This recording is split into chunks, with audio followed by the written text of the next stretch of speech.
probably won't believe me, but I have to tell someone what happened that Christmas Eve. Maybe it'll serve as a warning, maybe it'll help you stay safe. My name is Jonas, and this is the night I met Grýla and her Yule Cat. I grew up in Husafell, a quiet village buried deep in Iceland's snowy wilderness.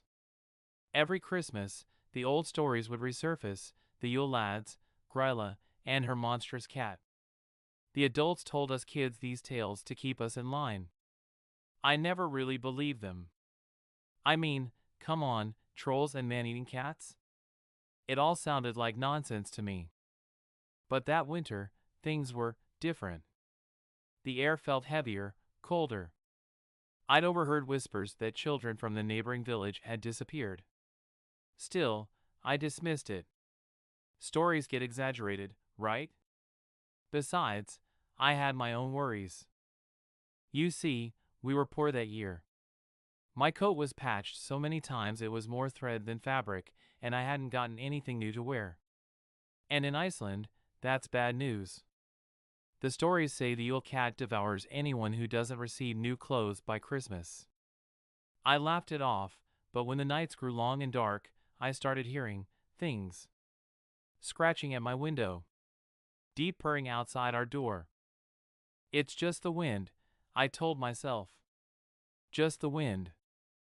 On Christmas Eve, my father left for the market in the next town over.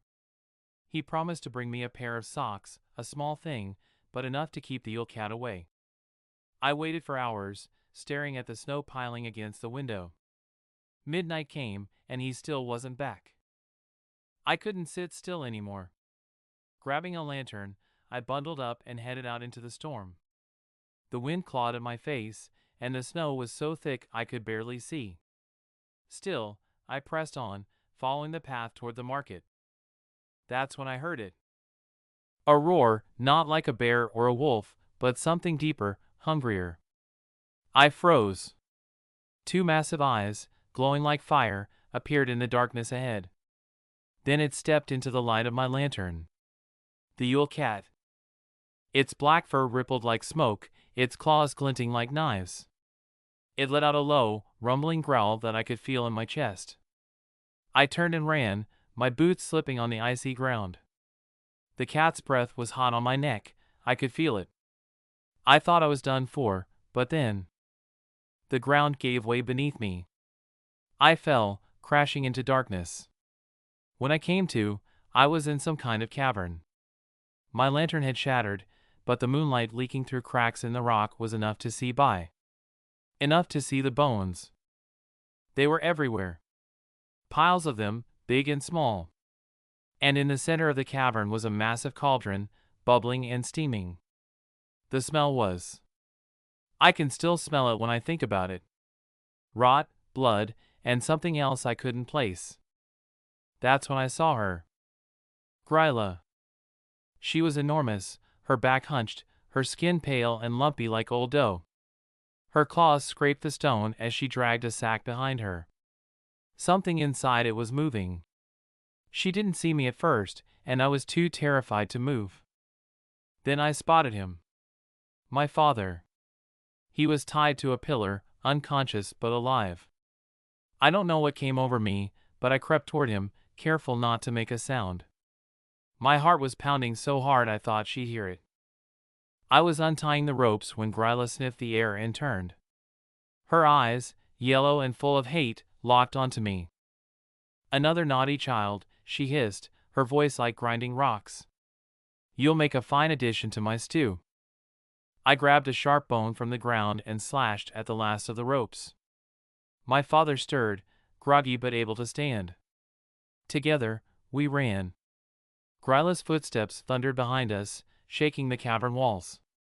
The tunnel narrowed, and her massive form got stuck, giving us just enough time to escape.